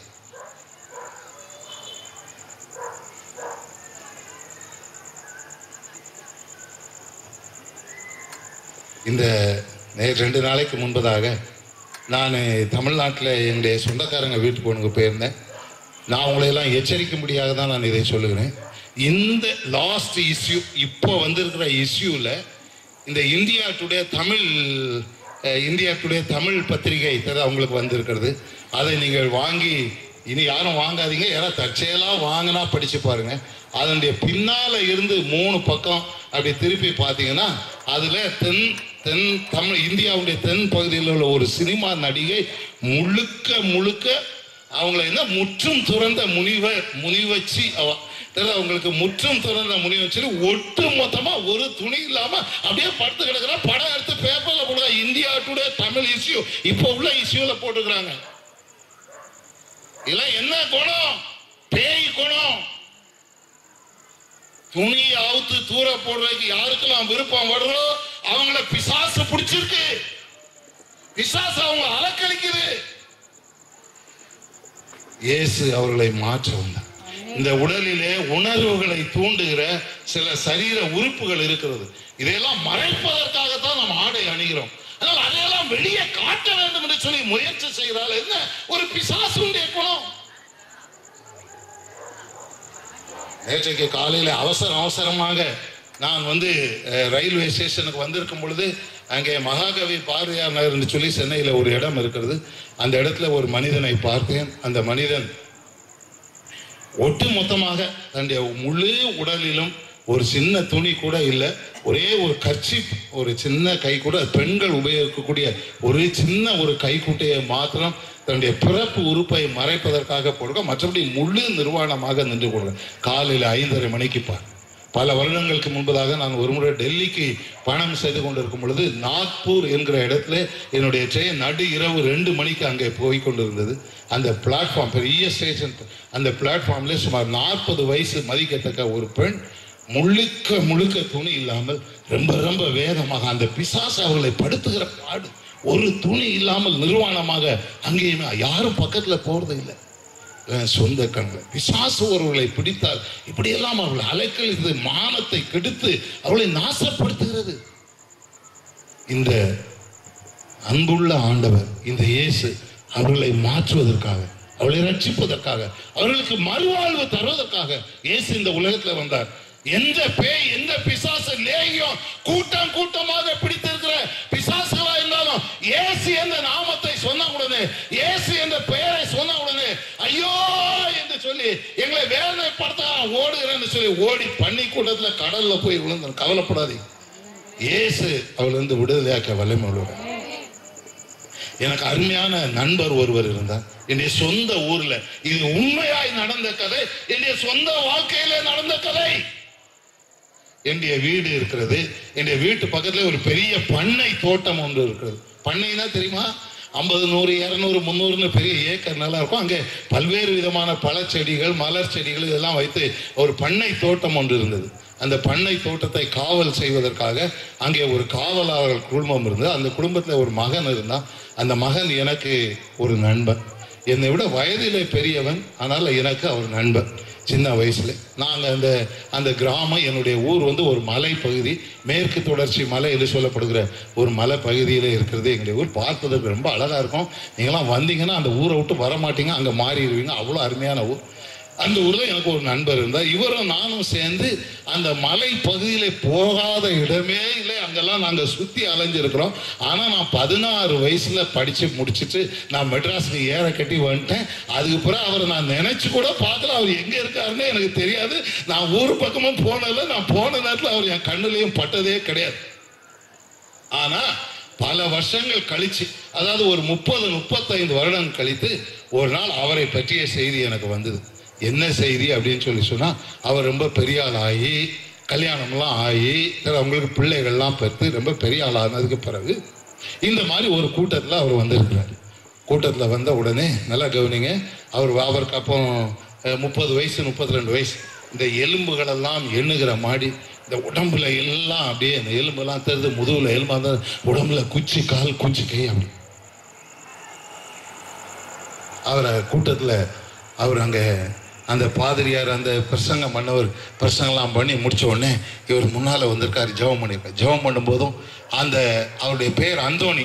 அவங்களுக்கு அவங்க அப்பா பேர் சூசர், உங்கள் பிரதர், உங்கள் பாஸ்டருக்கு இப்போ தான் தெரியும்னு நினைக்கிறேன். அந்த அந்தோணி என்று சொல்லப்படுகிற சகோதரன் அவங்களுக்கு அவர் வந்து அங்கே மேடையில் வந்து விழுந்தார்.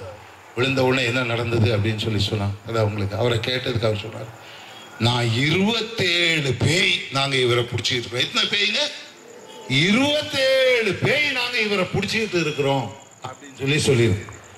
அவங்களுக்கு அதுல ரொம்ப விசேஷம் என்னன்னா, என்னைய பயப்படுத்தின ஒரு செய்தி என்ன அப்படின்னா, ஒரு பேய் சொல்லி இருக்குது ஒரு குறிப்பிட்ட ஒரு பயங்கரமான ஒரு கிணறு, அந்த கிணத்தை சொல்லி நான் அந்த கிணத்துல தான் ரொம்ப நாளா உட்கார்ந்துகிட்டு இருந்தேன். இவன் என்னைய பார்க்கறதுக்கு நான் அந்த கிணத்துக்கிட்ட ஒரு நாள் ஒரு வெள்ளிக்கிழமை ஏதோ ஒரு நாளை சொல்லி ஒரு நாள் மத்தியானம் 12 மணிக்கு வந்தா இவனை கபாலன்னு பிடிச்சிக்கினேன் அப்படின்னு சொல்லிச்சு அந்த பேய். அந்த கிணத்துல எத்தனையோ நாள் நான் போய் குளிச்சேன். அந்த பேய் என்னைய விட்டுருச்சு, அவனை பிடிச்சிருச்சு.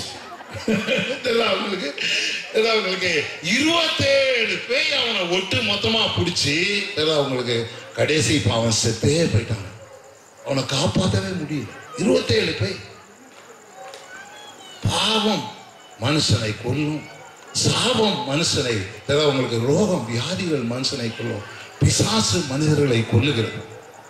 பிசாசு மனிதர்களுக்கு என் சொந்த என்னுடைய வாழ்க்கையில நான் பார்த்த என்னுடைய அப்படிப்பட்ட அந்த இடத்துக்கு நான் 2 பேரும் எத்தனையோ முறை பேர், எத்தனையோ முறைய பேர் பேய் மக்களை கொல்லுது, அவங்களை அலக்களிக்குது. நான் சென்னையில் இருந்தேன். சென்னையில் இருக்கும்போது ஒரு நாள் என்னுடைய சபைக்கு ஒரு பேய் பிடிச்ச மனுஷனை கொண்டு வந்தாங்க. கொண்டு வந்தோடனே எல்லாரும் அவங்களுக்கு அப்போ நான் பிரசங்கம் பண்ணிட்டு இருக்கும்போது அங்கே என்னைய பிரசங்கம் பண்ண முடியாது, அப்படியே எல்லாம் வாய்க்குது, அப்படியே ஒரே பிசாசு அங்கே ஹாட்டு நான் ஒரே தான் போனேன். எனக்கு இந்த பேயினால நான் கொஞ்சம் அதெல்லாம் கண்டுக்கிட மாட்டேன். ஒன்று எனக்கு என்ன செய்ய தெரியல. இயேசுவின் நாமத்தாலே என்னுடைய பிரசங்கம் முடிகிறது வரைக்கும் எல்லாம் வாயை மூடிட்டு உட்காந்து தலையெல்லாம் துணியை போட்டு அப்படி ரொம்ப பயபக்தியோட உட்காந்துக்கினாங்க. அவங்களுக்கு உட்காந்துனாங்க. பிறகு முடிஞ்ச பிறகு எல்லாரையும் கூட்டின்னு போய் ஓட்டும் அப்படின்னு சொல்லி பக்கத்தில் போய் அந்த இன்னைக்கும் அவங்க சென்னையில் இருக்கிறாங்க. கடவுளுடைய பிள்ளையா இருக்கிறாங்க. என்னுடைய சபையில் அங்கமா இருக்கிறாங்க. அவங்களுக்கு அந்த சகோதரிகிட்ட போய் அவன்கிட்ட பேய் பிடிச்சி ஆடுறாங்க. கோயில் முடிஞ்சவொடனே ஆடிட்டு கிடக்குறாங்க.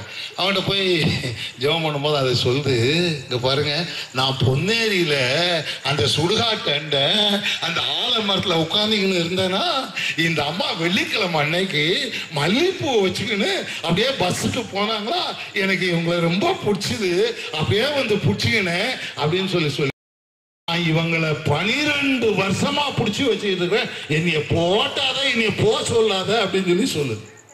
12 வருஷமா இருக்கிறோம். ரகசியங்களை பாருங்க. அது சொல்லுது, இந்த 12 வருஷத்துல இந்த அம்மாவுடைய வயிற்றுல இருந்து 18 கற்பங்களை நான் தின்னிருக்கேன் அப்படின்னு சொல்லி சொல்லுது. அவங்க அந்த அம்மாவுடைய தாயார் அங்க இருக்கிறாங்க, புருஷன் அங்க நிக்கிறாங்க. என்னப்பா இதெல்லாம் சொல்றது உண்மையா அப்படின்னு சொல்லி கேட்டா அவங்க சொல்றாங்க, ஆமையா, கல்யாணம் ஆகி 12 வருஷம் ஆச்சு, இன்னைக்கு வரைக்கும் குழந்தை இல்ல, 18 முறை அபாசம் ஆயிருக்கு. பேய் கற்பங்களை திங்கும், பிள்ளைகளை திங்கும், பிள்ளைகள் பிறக்க தடை செய்யும். இயேசு விடுதலை தருகிறார். இன்னும் ஒரு முறை நான் ஆலயத்தில் இருக்க சமயத்துல ஒரு நாள் ஞாயிற்றுக்கிழமை ராத்திரி ஒரு 10-15 பேர் வந்திருந்தாங்க. பிரசங்கம் பண்ணிட்டு இருந்தேன். ஒரு பாட்டியம்மா 80 வயசு அப்படி இருக்கும். அந்த பாட்டியம்மா வந்திருந்தாங்க. நான் பிரசங்கம் பண்ணிட்டு இருக்கும் போதுமே இப்படி ஆடுறாங்க, இப்படி ஆடிட்டே இருக்கிறாங்க. அவங்களுக்கு நான் இந்த மின்னலா பேய் அந்த முன்னால சொல்ல பாருங்க, அந்த பேய் அப்புறம் என்ன செஞ்சது அப்படின்னா, நான் இவங்க சொல்லி பார்க்க நான் போக மாட்டேன் அப்படிங்குது. எங்க போக மாட்டேன், நீ போ, இந்த அம்மா தான் இயேசுநாதரை ஏத்துக்கிட்டு இங்க வந்துட்டாங்க, நீ ஓடு அப்படிங்கிற. நான் கூட இயேசுநாதரை ஏத்துக்கிட்டு இங்க முடியா அப்படிங்குது. நான் கூட இயேசுநாதரை ஏத்துக்கிட்டு இந்த சபையில மெம்பரா வரேன், இனி போ சொல்லாத, நான் எங்க போவேன், நான் இவா மேலே இருக்கிறேன் அப்படிங்குது. கற்பத்தை திங்கிறது இயேசுநாதரை ஏத்துட்டு நம்மகிட்ட மெம்பரா வருதான். அவங்களுக்கு ஜாக்கிரதை. பிசாசுகளை, பிசாசுடைய கிரியைகளை அழிக்கும்படி இயேசு உலகத்துல வந்தால் கற்பங்கள் விழுந்து போகிறதோ அது பிசாசுடைய கிரியை. இயேசு உன்னை விடுதலை ஆக்குவார், உனக்கு பிள்ளை செல்வத்தை தருவார், உன்னை குடும்பத்தை கட்டுவார், உனக்கு வாழ்வு தருவார் என்கிற நல்ல செய்தி அறிவித்துக் கொண்டு இருக்கிறேன். நீ துணிமணி இல்லாமல் முழு நிர்வாகமாக உன்னை அவமானப்படுத்துகிற பிசாசுடைய கிரியிலிருந்து உன்னை விடுதலையாக்க இயேசு வந்தார். கல்லறைகளிலே குடியிருக்க விரும்புகிறாயா? உனக்கு மான மரியாதை தெரியவில்லையா? நீ அடங்கப்படாரியா? உன்னை கைகாலை விலங்குகள் போட்டு கட்டி வைக்க வேண்டுமா? உன்னை இயேசு விடுதலையாக்க இயேசு இந்த உலகத்தில் வந்தார். ஒரு முறை என்னுடைய சபையிலே ஒருத்தர் அவர் பேய் பிடிச்சி வந்த உடனே அது ஒரு முழு இரவு ஜெபம். ஐயோ, அது ரொம்ப அடங்காப்படாரி பேய் வந்தா ஒரே ஆட்டம் பிடிச்சிக்கிட்டு ஒரே பயங்கர வேதனை. அவரை கொண்டு வந்தவங்க ரொம்ப ஜாக்கிரதையா கொண்டு வந்து என்ன செய்திருக்காங்கன்னா, நல்லா கவனிங்க, இப்படி நடுவுசில் அவரை உட்கார வச்சுட்டு 5 பேர் அவரை ரிங்கு போட்டு வட்டமா போட்டு அதுக்கு நடுவுசில் அவரை உட்கார வச்சு ஜெபம் பண்ணிக்கிட்டு இருக்கிறாங்க. நான் சொல்றேன், கூட்டம்லாம் முடிஞ்ச பிறகு அவங்களுக்காக ஜெபம் பண்றேன், நீங்க வச்சுக்கிட்டே இருங்க அப்படின்னு சொல்லி சொன்னேன். ஜெபம் ஆன்லைன் பிரேயர் பார்த்தீங்களா, ரொம்ப பயபக்தியா ஜெபம் நடந்துகிட்டு இருக்குது. இந்த 5 பேரும் ரிங்கு போட்டு நடுசுல இந்த ஆளை வச்சுக்கிட்டு இருக்காங்க. இந்த பேய் பாருங்க, இந்த 5 பேருக்கும் டிமிக்கி கொடுத்துட்டு டபாய்ச்சுன்னா தெரியுமா மெட்ராஸ் பாஷா தெரியுமா? தச்சு போயிடுச்சு, அவ்வளவுதான், தச்சு போயிடுச்சு. நடு ராத்திரி இவங்க 5 பேரும் ஐயோங்கிறாங்க. உங்களுக்கு இந்த பேய் எங்க போச்சு என்னமோ தெரியல. இந்த ஆள் இல்லாம வீட்டுல போனா அவர் பெரிய பணக்காரர், அவங்க பெரிய தொலைஞ்சாங்க. இவரை தேடி பாக்குறாங்க, காணல. என்ன விஷயம்னா, நேஷனல் ஹைவேன்னு சொல்ல பாருங்க, அந்த ஹைவே என்னுடைய சர்ச்சை பக்கத்துல எங்க ரோட்ல போய் விழுந்து ஏதாவது பஸ்ல அடிபட்டா என்ன கஷ்டம். இவங்க நடு ராத்திரில என்னைய நான் ஜபத்துல முன்னால் இருக்கேன், ஐயா அந்த பேய ஆளை காணலையா, எங்க போச்சு தெரியலையா அப்படின்னு சொல்லிட்டு சொன்னாங்க. உடனே 5 பேரும் மோட்டர் சைக்கிளை எடுத்துக்கிட்டு அந்த ஊர்ல தேடாத இடமே பாக்கியில எல்லாம் தேடிட்டு ரொம்ப வருத்தத்தோட ஐயா எங்கேயுமே காணலையா, நாங்க எப்படியா வீட்டுக்கு போறோம் அப்படின்னு சொல்லி. உடனே நான் ஒரு ஜெபம் பண்ணேன். ஜெபம் பண்ண உடனே ஆண்டவர் என்கிட்ட சொன்னார், வேற ஒன்றும் இல்லை, என் கோயிலுக்கு நேர பக்கத்தில் ஒரு சுடுகாடு இருந்தது. அந்த சுடுகாட்டில் அவர் கல்லறை மேலே அப்படியே படுத்துக்கிட்டு காலை இப்படி போட்டுக்கிட்டு ஒரு பாட்டு படிச்சுட்டு இருக்கிற மாதிரி என் மனசில் தோணுச்சுது. உடனே சொன்னேன், வேற ஒன்றும் இல்லை, அவர் கல்லறையில் படுத்திருக்காரு, போய் கூட்டிகிட்டு வாங்கன்னு. கரெக்டாக போனாங்க. கல்லறை நான் சொன்ன மாதிரியே அவங்களுக்கு நல்லா அந்த அந்த ஒரு கல்லறை அப்படி மட்டம் பண்ணி வச்சுருப்பாங்க பார்த்தீங்களா, மேலே ஃப்ளாட்டாக வச்சுருப்பாங்களா, அதில் ஏறி நல்லா படுத்துக்கிட்டு காலுக்கு மேலே கால் போட்டு ஜாலியாக பாட்டு படிச்சுட்டு இருக்கிறாரு. கல்லறைகளிலே தங்கும், கல்லறைகளிலே படுக்கும், கல்லறைகளை பற்றி பயம் இருக்காது. இந்த பிசாசுகளுடைய பிடியிலிருந்து ஆண்டவர் நம்மை ரட்சிப்பதற்காக இயேசு உலகத்தில் வந்தார். பிசாசுகளில் உபத்திரவப்படுகிறவர்கள் யாராக இருந்தாலும் எப்படிப்பட்டவர்களாக இருந்தாலும் இயேசு விடுதலை ஆக்குகிறார், சுகம் தருகிறார் என்பது இந்த தேவ அன்பின் செய்தி. இயேசு அதற்காக இந்த உலகத்தில் வந்தார். இயேசு இந்த உலகத்தில் இருந்த சமயங்களிலே எத்தனையோ பிசாசுகளை துரத்தினார். இப்பொழுது கூட உங்களுக்கு சமுதாயத்திலே ஒரு தீய பழக்கங்கள் இருக்கிறது. அதை நான் இயேசுவின் நாமத்தாலே எச்சரிக்கிறேன். என்ன செய்யறாங்க தெரியுமா? ஒரு குடும்பத்தை கெடுக்க விரும்புறவங்க என்ன செய்யறாங்கன்னா, மந்திரவாதி கிட்ட போறாங்க. மந்திரவாதி கிட்ட போய் என்ன செய்யறாங்க? மந்திரம் செய்து தகடு, தாயத்து, இன்னும் முட்டை, இன்னும் அப்படிப்பட்ட எலுமிச்சம்பளம், இப்படிப்பட்ட இந்த செய்வனை என்று சொல்லுகிறார்கள். மந்திரம், மாயம், பில்லி சூனியம் என்று சொல்லப்படுகிற கொடிய செயல்களை செய்கிற மக்கள் மந்திரவாதி இடத்துல போய் அதற்கெல்லாம் காசு பணத்தை கொடுத்து வாங்கிட்டு வந்து நல்ல குடும்பங்களுடைய வீடுகளிலே புதைத்து வைக்கிறார்கள். அந்த குடும்பத்தை சீரழிக்க விரும்புகிறார்கள். பிள்ளைகளுடைய குடும்பங்களிலே மரணங்கள் ஏற்படுகிறத, கணவன் மனைவி பிரிந்து போகிறார்கள், பிள்ளைகள் பைத்தியக்காரர்களாகி தெருவில் அலைகிறார்கள். இப்படிப்பட்ட கொடிய செயல்களை செய்வதற்காக மந்திர மாய சக்திகளை பிசாசை கொண்டு செய்கிறார்கள். நான் உங்களுக்கு சொல்லுகிறேன், அப்படி யாருடைய குடும்பங்கள் ஏதாவது பிரச்சனையா, யாருடைய குடும்பங்கள் ஏதாவது போராட்டமா, மந்திரம், மாயம், இந்த பில்லி சூனியம் என்று பயமா, இயேசு உங்களை விடுதலை ஆக்குகிறார். இந்த நசரேயனா இயேசு விடுதலை தர இந்த உலகத்தில் வந்தார். இன்றைக்கே நீங்கள் அவரை நம்புங்கள், விசுவாசிங்கள், இயேசு உங்களை விடுதலை ஆக்குவார். அது எப்பேற்பட்ட மந்திர மாய சக்தியா இருந்தாலும் இயேசு இலவசமாய் சுகம் தருகிறார். விடுதலை உங்களுடைய குடும்பங்களுக்கு வாழ்வு தருகிறார். பிரிந்து போன குடும்பங்களை திரும்ப இணைக்கிறார். உன்னுடைய பிள்ளைகளுடைய சுகத்தை விரும்புகிறார். மனிதன் கெட்டு போகிறான், குடும்பங்கள் உடைந்து போகிறது, பிசாசு, பிள்ளைகள் இழக்கப்படுகிறார்கள். இப்படி எத்தனையோ காரியங்களை சொல்லிக் கொண்டு போகிறோம். அதனாலே பிசாசு மனிதனை கெடுக்கிறது. கடைசியாக ஒன்று சொல்லி முடிக்கிறேன், நேரம் ரொம்ப அதிகமாகிறது என்று சொல்லி நினைக்கிறேன். இந்த மனிதன் ஏன் கெட்டு போகிறான் என்பதற்கு 3 காரணம் சொல்லியிருப்பேன். ஒன்று பாவம், 2வது ரோகம், நோய், 3வது என்னது? பிசாசு, பிசாசு பிடிக்கிறது. 4வதும் கடைசியுமா நான் சொல்லுகிறது சாபம். சாபம் அவங்களுக்கு இந்த இப்போ இந்த பாடல்கள்லாம் கூட பாடுவார். இயேசு நம்முடைய பாவத்தை மாத்திரமல்ல, நம்முடைய சாபத்தையும் ஒழித்தார். சாபத்தையும் ஒழித்தார். சாபத்தையும் சிலுவையிலே சுமந்து தீர்த்தார். சாபம் என்று சொல்லி உலகத்தில் ஒன்று இருக்குது, உங்களுக்கு தெரியுமா? சாபம் என்று சொல்லி ஒருத்தர் வயர் எரிஞ்சு ஒருத்தரை பேசிட்டாங்கன்னா அப்படியே பழிச்சிருது. அதுக்கு பேர் தான் சாபம். இதெல்லாம் உங்களுக்கு. அதனாலே இந்த சாபம் என்று சொல்லி உலகத்தில், அதனால யாருக்கிட்டையும் சாபம் வாங்காதீங்க, சாபம் வாங்குற மாதிரி யாரும் நடக்காதீங்க. இதெல்லாம் உங்களுக்கு.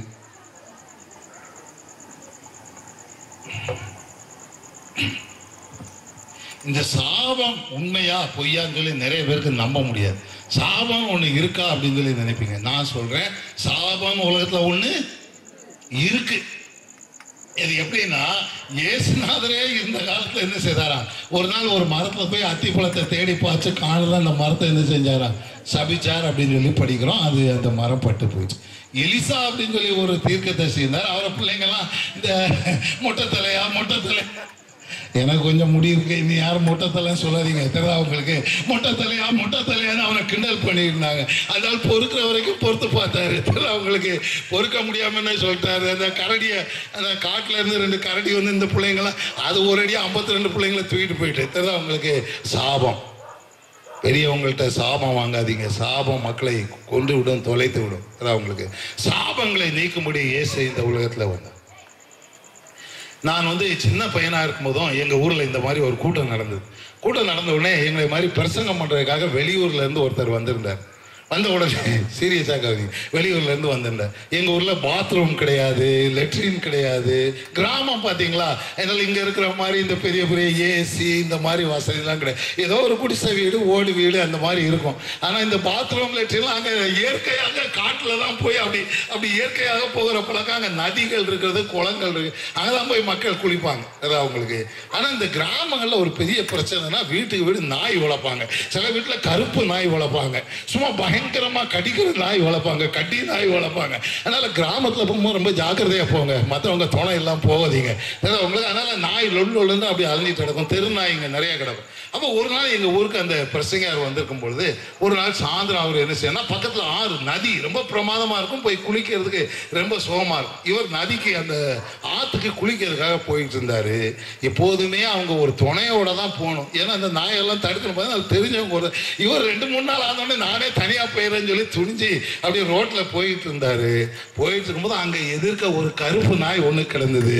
இவர் தூரத்தில் அப்படின்னு இவர் கொஞ்சம் அப்படியே மனசை தைரியப்படுற அப்படின்னு அவங்களுக்கு. அப்புறம் கொஞ்சம் கூட பயமா இருந்தது. இருந்தாலும் ஏசுண்ட தஞ்சம் அப்படின்னு சொல்லிட்டு இவர் கொஞ்சம் தூரம் போய் பார்த்தாரு. அப்படின்னு சொல்லிட்டு அங்கிருந்து வேகமா ஓடி வந்து அப்படி பக்கத்துல அப்படி வந்து 2 காலை தூக்கி போட்டு அப்படி கழுத்துல பிடிக்காம வேகமா வந்தது. இவருக்கு ரொம்ப பயந்தாங்கொள்ளி, இவருக்கு என்ன செய்யறதுன்னு தெரியல. உடனே என்ன செஞ்சார் தெரியுமா, இயேசுவின் நாமத்தால வாயை கட்டுறேன் அப்படின்னு சொல்லி சொன்னார். உங்களுக்கு என்ன செய்யறது தெரியல. நான் எந்த நாயும் வாயை கட்டினது இல்லை, ஆனா இவருக்கு என்ன தான் உயிரை காப்பாத்துறதுக்கு அவர் சொன்னாரு, இயேசுவின் நாமத்தால வாயை கட்டுறேன் அப்படின்னு சொல்லி சொன்னார். நாய் அப்படியே கீழே இறங்கி சைலண்டா போயிட்டுங்க, சைலண்டா போயிட்டு அதோட அந்த நாய் சாப்பிடல, சோறு திங்கல, காப்பி குடிக்கல, டீ குடிக்கல, சுடுகாட்டுக்கே போயிட்டு. நிஜம், நான் சொல்றது உண்மை. அவருடைய பெயர் வந்து மகாராஜா பிரசங்கியார், பாளையங்கோட்டை திருநெல்வேலியை சேர்ந்தவர். பல வருடங்களுக்கு முன்பாக நடந்த விஷயம். அவங்களுக்கு சாபம், சாபம் வாயை கட்டினா கெட்டுனதுதான். அதே மாதிரி என்னுடைய இளைய சகோதரர், அதாவது முன்பு ஒரு முறை இங்கே வந்து சுகமில்லாமல் அவங்க வீட்டுக்கு நான் போயிருந்தேன். போயிருந்த சமயத்தில் அவங்க வீட்டு பக்கத்தில் ஒரு பெரிய தென்னை மரம் இருந்தது, உயரமான தென்னை மரம். அதில் ரொம்ப செழிப்பாக தென்னை மரம் இருந்தது. ஆனால் ஒரு காய் கூட காய்க்கலை. அப்படி என்னடா, அது பக்கத்தில் வேற கிணறு இருந்தது, வீட்டு முன்னால் இருந்தது, என்ன இப்படி மரமே காய்க்காமல் இருக்குது அப்படின்னு சொல்லிட்டு எங்களுக்கு ஒரே ஆதங்கமாக இருந்தது. ஒரு நாள் அந்த சபையில் ஒரு பிரசங்கர் வந்திருந்தார். அவர் சொன்னார், அப்படி பார்த்துட்டு இந்த மரம் என்ன இப்படி இருக்குது அப்படின்னு சொல்லிட்டு, பாஸ்டர் இங்கே வாங்க அப்படின்னாரு. என்னையா அப்படின்னு சொல்லி சொன்னாங்க, இங்கே வாங்க அப்படின்னு, இந்த மரத்தை பிடிங்க அப்படின்னாரு. எனக்கு என்னத்துக்கு இந்த ஆள் ஏதாவது லூஸா என்ன பண்ண போறாரு அப்படின்னு சொல்லி சொன்னால், அவர் அந்த மரத்தை அப்படி கட்டி பிடிச்சாரு. என்னையும் கட்டி பிடிக்க சொன்னார். கட்டி பிடிச்சேன், மரத்தை கட்டி பிடிச்சோன்னா அவர் ஒரு ஜெபம் பண்ணார். என்ன ஜெபம் பண்ண தெரியுமா, இயேசுவின் நாமத்தால இந்த மரத்தை கட்டி இருக்கிற சாபத்தை விடுதலை ஆக்குகிறேன் அப்படின்னு சொல்லி சொன்னாரு. நான் இவர் முழு லூசு தான் அப்படின்னு சொல்லி நினைச்சேன். தெரியல உங்களுக்கு, இல்லைன்னா மரத்தை கட்டி பிடிச்சி இப்படி சாபத்தை போக்குறாரு அப்படின்னு சொல்லி நினைச்சேன். ஆனா அடுத்த வருஷம் வந்து பார்த்தா ஒவ்வொரு கொலையிலும் 100 காய், 80 காய், 70 காய் என்று சொல்லி 5-6 கொலைகள் அந்த மரத்தை சுற்றிலும் அங்கே தொங்கிக் கொண்டிருந்தது. மரங்களிலே சாபம் இருக்கிறது. அந்த சாபத்தை இயேசுவின் நாமத்தாலே விடுதலை ஆக்க முடியும் என்கிற விஷயத்தை நானே அப்பதான் கத்துக்கிட்டேன். அவங்களுக்கு அதனால சாபம் இருக்கிறது. வயற்று எரிச்சல்னு சொல்றாங்க தெரியுமா, திஷ்டின்னு சொல்றாங்க தெரியுமா, இதெல்லாம் இருக்குது. அவங்களுக்கு இயேசுவின் நாமத்தினாலே அவளெல்லாம் நீங்கும். அதற்காக இயேசு இந்த உலகத்தை வந்தார். தேவ அன்பின் செய்தி இன்று இயேசுவை இலவசமாக அறிவிக்கிறோம். சாபத்திலிருந்து ஆண்டவர் விடுதலை தருகிறார். உன்னுடைய குடும்பத்திலே, அவங்களுக்கு உன்னுடைய விவசாயத்தில், உன்னுடைய மற்ற தொழில் துறையிலே, உன்னுடைய குடும்பங்களிலே இப்படிப்பட்ட சாபங்களினாலே ஏதாவது பிரச்சனை அனுபவிக்கலாம். உங்க அப்பா செஞ்ச பாவம், உங்க தாத்தா செஞ்ச பாவம். பைபிள்ல சொல்லியிருக்கு, கடவுள் 3ஆம் 4ஆம் தலைமுறை மட்டும் என்ன செய்வேன், விசாரிப்பேன். ஒரு தாத்தா, ஒரு பாட்டன், ஒரு பாட்டி ஏதாவது சமூக விரோத செயலை செய்திருந்தால் அந்த சாபம் அவருடைய பிள்ளைகளுடைய பிள்ளையின் மேலே வரும். அவர்கள் பாதிக்கப்படுவார்கள், அவர்கள் சுகவீனமாக்கப்படுவார்கள், அவருடைய குடும்பங்களில் பிரச்சனைகள் ஏற்படும். இந்த சாபங்களை நீக்க இயேசு இந்த உலகத்தில் வந்தார். அவர் சாபமாக மரித்தார். அவருடைய மரணத்தை நம்புகிற மக்களுக்கு சாபத்திலிருந்து விடுதலை கிடைக்கிறது. இந்த இயேசுவை இலவசமாக சொல்லுகிறோம். காசு பணம் எதுவுமே தேவையில்லை. உங்களுக்கு ஆகையினாலே நான் 4 விஷயங்களை சொல்லுகிறேன். இந்த கெட்டுப்போன மனிதர்களை அவங்க கெட்டுப்போன மனிதர்களை இயேசு மாற்றும்படியாக, நல்லவர்களாக மாற்றும்படியாக, மறுவாழ்வு தரும்படியாக இயேசு உலகத்தில் வந்தார். இந்த இயேசுவை இலவசமாக ஏற்றுக்கொள்ளுங்கள். காசு பணம் தேவையில்லை.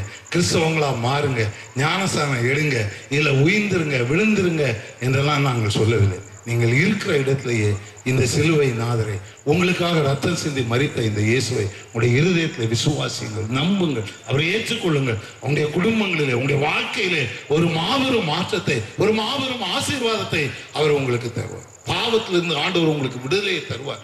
நோய்களிலிருந்து ஆண்டவர் சுகத்தை தருவார். உங்களை ஆட்டி படைக்கிற பிசாசுடைய அந்த கொடிய பிடிகளிலிருந்து ஆண்டவர் உங்களை ரட்சிப்பார். சாபங்களிலிருந்து ஆண்டவர் உங்களை ரட்சிப்பார். உங்கள் மூதாதைகள் செய்த கொடிய செயல்களினாலே உங்களுடைய குடும்பங்களிலே சாபங்கள் வந்திருக்கிறதா, அப்படி ஒரு நம்பிக்கை இருக்கிறதா, அப்படி ஏதாவது இழப்புகள் ஏற்பட்டிருக்கிறதா, இந்த ராத்திரி வேளையிலே இயேசு உங்களை மாற்றுகிறார், உங்களுடைய குடும்பங்களுக்கு வாழ்வு தருகிறார் என்று சொல்லி நாங்கள் நம்பிக்கையோடு உங்களுக்கு அறிவிக்கிறோம். இலவசமாக அதை பெற்றுக்கொள்ளுங்கள். இயேசு உங்களுடைய குடும்பங்களில் உள்ள எல்லா சாபத்தையும் மாற்றி உங்களுக்கு மறுவாழ்வு தருகிறார். கர்த்தர் உங்களை ஆஸ்வதிப்பாராக. இந்த இயேசுவை ஏற்றுக்கொள்ளுங்கள், அவரை நம்புங்கள், அவர் மீது விசுவாசம் வையுங்கள். அவருடைய சிலுவையின் புண்ணியத்தினாலே நான் சொன்ன இந்த 4 காரியங்களும் இலவசமாக நீங்கள் பெற்றுக்கொள்ளுங்கள். கர்த்தர் உங்களை ஆஸ்வதிப்பாராக. ஆமென்.